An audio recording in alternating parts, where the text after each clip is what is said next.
Despite it being 4 a.m.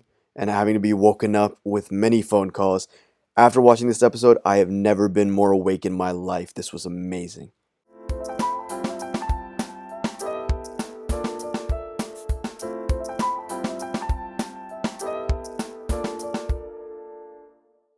We have a new Mando episode out for you guys, and this episode is called The Tragedy.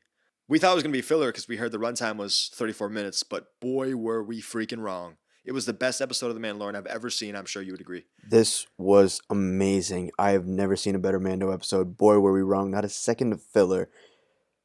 This is going to be a heavy spoiler video, so if you've not seen the episode, please go watch it first. Do not miss the episode. And it's 4 a.m., so I couldn't stop my spoilers even if I tried. Me neither. Also, make sure to hit that subscribe button and hit that like button. Let's get right to it. Now, the story starts off with the Mandalorian going straight to the deep core. He's already at Tython, and he jetpacks all the way down to the mountain with the rock that he's supposed to place Baby Yoda on. Now, at this moment, when he's already down in that mountain, a ship arrives, and it is the famed Slave One, Boba Fett's his signature ship. At this moment, I was completely losing my shit. Excuse the language, but that's just what I was doing. And then we finally see him. We saw him in episode 1 as an end scene, and now we actually see him. Boba Fett has arrived. It was amazing just watching him talk, and he was very diplomatic in the way he spoke as well. And that was a really refreshing thing to see, especially because every one of the Mando characters usually are really like, do this or die. He was ready to make a deal. I personally was really taken aback with how diplomatic, as you said, Boba Fett was during this episode. He was very calm and reserved as opposed to his actions in the original trilogy, where we know that he's prone to sometimes disintegrating his enemies.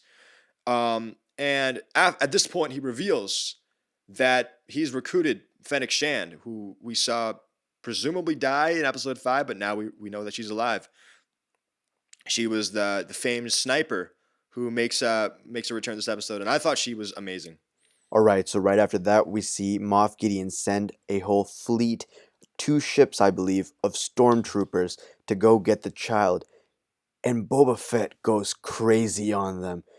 At one point, even returning into his armor that the Mandalorian had. And those scenes, first of all, beautifully shot, beautifully written, beautifully choreographed.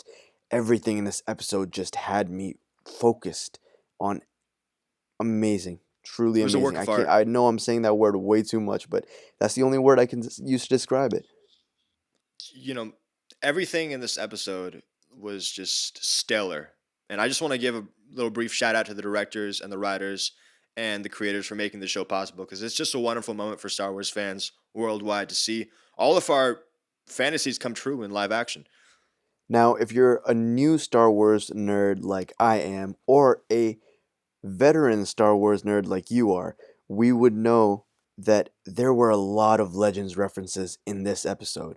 First of all, we find out that Definitely. Jango Fett, Boba Fett's father, was a foundling, which means a lot because a lot of people were saying, hey, Jango Fett isn't a real Mandalorian. No, he is. He's a real Mandalorian. And number 2, we got to see the Dark Troopers. Now, this was incredible. I'll show a picture right here.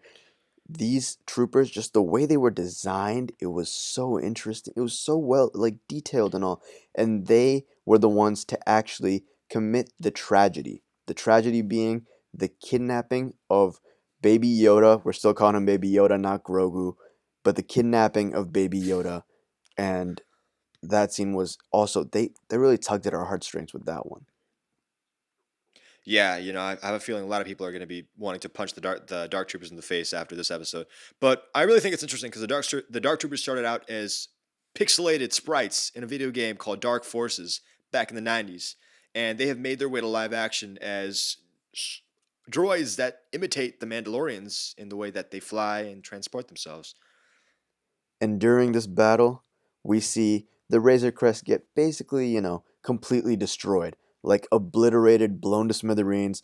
Razor Crest is no more. This isn't like one of those things where you can just take it to the repair shop on Navarro and you'll be fine. No, this ship is gone. But we do get to see Mando go back to Navarro. So when he goes back to Navarro, he interacts with Cara Dune, his old friend, and he has to see the prison registry, and that immediately set off callbacks to the episode with Bill Burr, because at the end of that episode, it was revealed that the Mandalorian placed Bill Burr's character, aka Mayfeld, in a New Republic prison ship. So the main point of this is that an episode that we thought was filler is now actually, all the threads are coming back together, and we're getting characters from all these episodes come at Mando's side and help him to retake Baby Yoda. Mando's trying to recruit Mayfeld in particular to track Moff Gideon's cruiser. And this is such a pleasure to see Bill Burr back because I know Bill Burr will bring this unique thing to Mando. And he's one of my favorite comedians of all time, so it's just a pleasure to see him. Second of all, speaking of comedy, they didn't let that whole Baby Yoda kidnapping scene hit us in the heart too hard because as soon as we see Baby Yoda on the ship with Moff Gideon, he is just tossing those stormtroopers around as soon as Moff Gideon opens the door. Yeah, and Moff Gideon uh, is very, very calm, almost channeling Giancarlo Esposito's other character, Gus Fring, in his demeanor with Baby Yoda. But unfortunately, uh, when push comes to shove, he has to stun Baby Yoda, put him in handcuffs.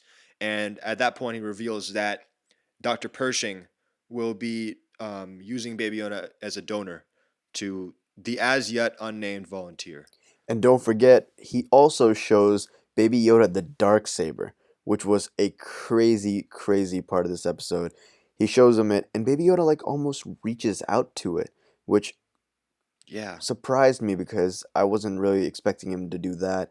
Also, we do know from Giancarlo Esposito himself that the Mando's probably gonna have a duel with Moff Gideon's character with the darksaber, and most likely the Beskar staff that he has will be fighting against it. Yeah. That was really hinted at in a scene where the Mando is inspecting the wreckage of the Razor Crest, and he just picks up that spear in a very Chekhov's gun-esque moment. It's foreshadowing at its finest right there.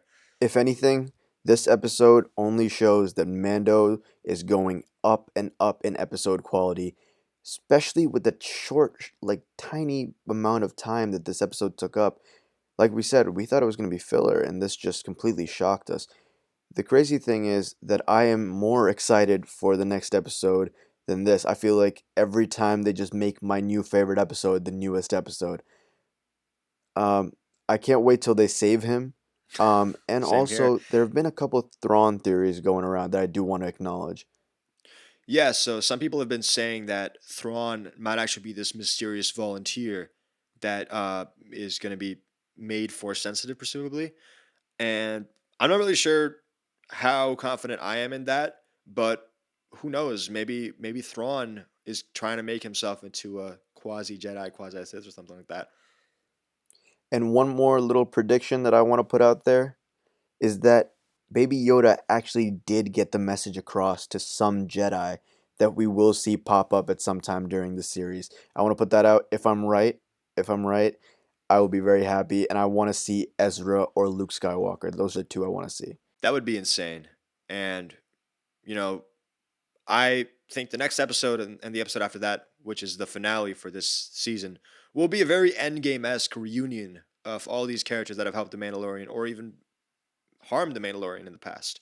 I just think that's it's going to be amazing. Yeah, can't wait for someone to say on your left. Anyways, if you enjoyed this video, and moreover, if you enjoyed this Mando episode, I do want to know what you guys think. So please do not hesitate to comment down below. We will be reading them and responding to them. So drop a comment below with your thoughts. Peace. If you enjoyed this video, like, subscribe, and comment with your thoughts. By supporting this channel, you're allowing us to keep making this great content and keep Spectre React going. Thanks for watching, and peace out.